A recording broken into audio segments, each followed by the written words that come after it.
Picture this. Chaos unfolds around you. People yelling, problems piling up. Yet you stand calm, composed, unbothered. Imagine having unshakable inner peace, even when life gets stormy. What if nothing and no one could push your buttons? In the next few minutes, we are going to reveal the secret to mastering emotional detachment, the art of staying calm under pressure and not reacting to negativity. This skill isn't about being emotionless. It's about controlling your reactions so you hold the power, not your anger or fear. Stay tuned because by the end of this video, you will know exactly how to build that kind of inner strength. Ever notice how the calmest person in the room often has the most influence? There's a reason. When you don't react blindly to stress or criticism, you think clearer, make better decisions, and gain respect. On the flip side, when you lose your cool, snap at someone, or panic, who wins? The stress and the agitator do. You end up saying or doing things you regret. Think about it. The last time you got into an angry argument or responded to a hateful comment, did it actually make anything better? Probably not. Reacting out of emotion often hands control to others and leaves you feeling worse. This video is about flipping that script. It's about building a mindset where your inner peace is untouchable. We'll explore fresh stories and techniques to help you detach from provocations, whether it's a snide remark, a crisis at work, or an unexpected setback. And detachment here isn't indifference. It's mental discipline. It's the difference between responding with intention versus reacting with impulse. As the Stoic philosopher Epictetus said long ago, it's not what happens to you, but how you react to it that matters. In other words, your response is your power. Let's start with a short story. Imagine a coastal town lashed by a fierce storm. Wind and waves crash against everything in their path. Two trees stand in that storm. One is a rigid oak, the other a flexible palm. The mighty oak resists with all its strength, and eventually it cracks. The palm tree, however, bends gracefully with the gusts, absorbing the storm's fury without breaking. By morning, the palm stands tall. The oak lies fallen. Staying calm under pressure is a lot like being that palm tree. It doesn't mean you're weak or passive. It means you know when to bend so you won't break. You don't meet force with force, you meet it with resilience. In real life, you're going to face storms. A coworker blames you for their mistake. Someone hurls an insult at you online, or an urgent crisis drops into your lap. Your heart races. Your temper flares. That's natural. But you have a choice: react immediately, crack like the rigid oak, or pause and steady yourself, bend like the palm. Emotional detachment is that steady pause. It's the inner voice that says, "Hold on, stay cool. You're in control here." It's what separates those who panic from those who prevail. Now let's clarify emotional detachment. We're not talking about becoming a cold, unfeeling robot. Emotional detachment in this context means not letting external chaos dictate your inner state. It's like being the eye of the hurricane, calm, focused, centered, even as winds swirl around you. You still feel emotions, but you don't immediately act on them. You observe the anger or fear rising in you, and then choose your response deliberately. Think of it this way: your mind is like a snow globe. When it's shaken by stress or provocation, everything inside swirls wild. If you react while your thoughts are a blizzard, you're likely to make a mess. But if you simply set the snow globe down and wait, the snow settles and you regain clarity. Emotional detachment is setting that snow globe down. It's giving yourself the mental space to let the initial shock or anger settle so you can see clearly again. It doesn't mean you don't care. It means you care about the right things, like your peace and long-term outcomes, more than the knee-jerk temptation to lash out. There's real strength in this. It's a form of self-control that leaders, monks, and elite athletes alike practice. They train to respond, not react. When an athlete stays cool in a championship game while others choke, or a leader stays level-headed during a crisis, that's emotional detachment in action. And here's the kicker: you can train this in yourself too. Still not convinced that not reacting is powerful? Consider this. The moment someone else's actions make you angry, they hold the remote control to your mood. They push a button, and like a machine, you light up with anger or fear. But when you stay calm, you keep that remote control in your own hands. You decide what you feel and do. It's incredibly empowering. There's science behind it as well. When you get stressed or provoked, your body triggers an adrenaline rush, the fight or flight response. Your heart rate spikes, your vision narrows, the thinking part of your brain, the prefrontal cortex, goes offline as the emotional part, the amygdala, takes over. Psychologists call this an amygdala hijack. Your emotions literally hijack your brain for a moment. Ever sent a furious text or email and later thought, "I wasn't thinking, I just reacted"? That's the hijack. But by practicing detachment and calm, you prevent that hijack. You give your rational brain time to catch up, keeping you in control. In fact, studies show that simple techniques to stay calm can dramatically improve performance under pressure. In one experiment, students who practiced self-regulating activities, like a few minutes of deep breathing, relaxing their muscles, and visualizing success, right before an exam had much lower anxiety and scored higher than those who didn't. Ian. Wikipedia.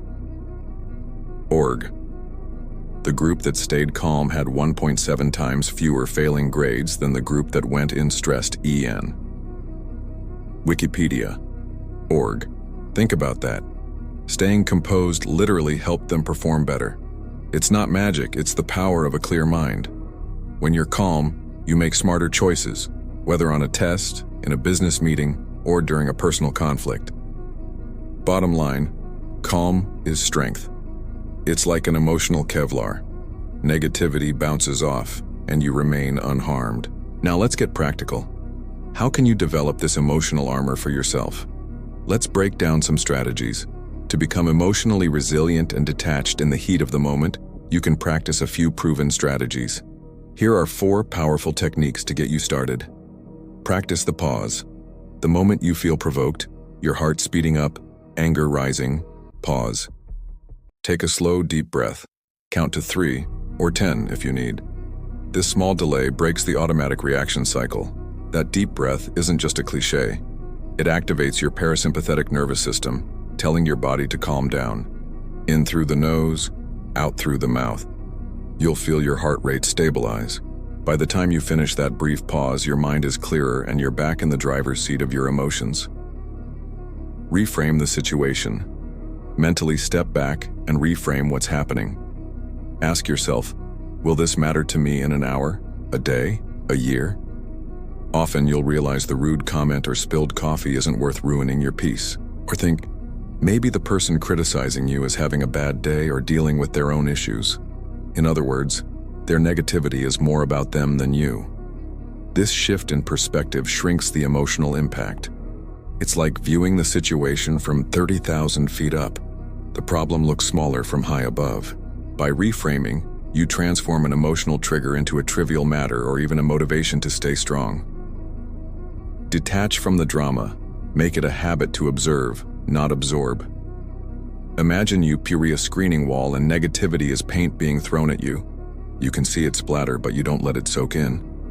If a colleague snaps at you, recognize, okay, they're upset, but don't take it personally and don't immediately snap back. In internet culture, there's a saying, don't feed the trolls. Engaging with someone's needless negativity only fuels it. Instead, respond with measured calm or choose not to engage at all. Often, silence or a calm, "I understand your point," diffuses the situation faster than any argument. Detaching means letting the insult or negativity pass by like a cloud, rather than catching it. Remember the old proverb, holding on to anger is like grasping a hot coal with the intent of throwing it. You are the one who gets burned. Refuse to hold that coal. Just let it drop. Build your inner confidence. The more secure you are with yourself, the less other people's opinions will rattle you. Know your own value. If you truly believe in your worth and your choices, a negative comment is like a pebble thrown at a steel wall. It simply bounces off. Start building this confidence by positive self-talk and remembering past victories. Also, surround yourself with people and content that uplift you so you're mentally fortified. This isn't an overnight thing. It's a gradual build. But each day, you affirm yourself and prove to yourself that you can handle challenges. You add another layer to your emotional armor. Then, when criticism comes, you'll find yourself thinking, I know who I am, so this doesn't faze me. That's true detachment from validation or criticism. These strategies might sound simple, but don't underestimate them. The real challenge is applying them consistently, especially in the heat of a tense moment. It's like training a muscle. At first, pausing or reframing will take conscious effort. You might still slip up and react harshly now and then. We're all human. But with practice, you'll notice something amazing. Those same triggers lose their power over you. What used to make you furious or anxious will start to feel like no big deal. You'll witness your progress the first time you stay calm in a situation that used to set you off. That feeling is pure empowerment. Becoming emotionally unshakable won't happen overnight, but each small step is life-changing. Imagine waking up late one day. Instead of cursing and rushing frantically, you take a breath, prioritize what's important, and calmly adjust your morning day saved. Or a driver cuts you off in traffic. Instead of raging, you smirk and think, not worth my energy, and continue driving safely. These little victories accumulate, and soon people will start noticing something different about you. They'll see that nothing phases you easily, that you carry a calm aura. You'll handle heated discussions at work or tough news in life with a clear head and even tone. That not only earns respect, it also inspires others to compose themselves too. Calm is contagious. In one famous Zen story, a wise master named Hakuin was falsely accused of a grave wrongdoing. Instead of protesting or getting angry at the injustice, he simply replied, "Is that so?" He accepted the situation without reaction. Later, when the truth came out and his accuser apologized, he again replied, "Is that so?" remaining just as calm in being vindicated as he was in being blamed. The lesson? Don't let praise inflate you, and don't let accusations deflate you. Stay centered in who you are. That is emotional detachment at its peak, an unshakable mindset that rides the highs and lows of life with equal grace. As we wrap up, remember this powerful truth. The one who angers you controls you. Every time you do not react to negativity or stress, you reclaim control of your life. You become the writer of your own story rather than a character in someone else's outburst. In the words of Holocaust survivor Viktor Frankl, between stimulus and response, there is a space. In that space is our power to choose our response. In our response lies our growth and our freedom. Use that space. The next time criticism, conflict, or chaos comes knocking, take a deep breath and step into that space. Choose your response instead of letting the situation choose it for you. You have the power to decide what disturbs your peace, and the truth is, very little has to. Protect it, nurture it, because a calm and steady mind is an absolute superpower in today's world. Start practicing these principles today, even in small ways, and watch your life transform. You'll find stress hitting you a lot less, and confidence lifting you a lot more. Be the calm in the storm. Be the palm tree that survives the hurricane. Your emotional strength will speak louder than any angry words ever could. Thank you for watching. Now take a deep breath, carry this calm with you, and go conquer your day. You've got this.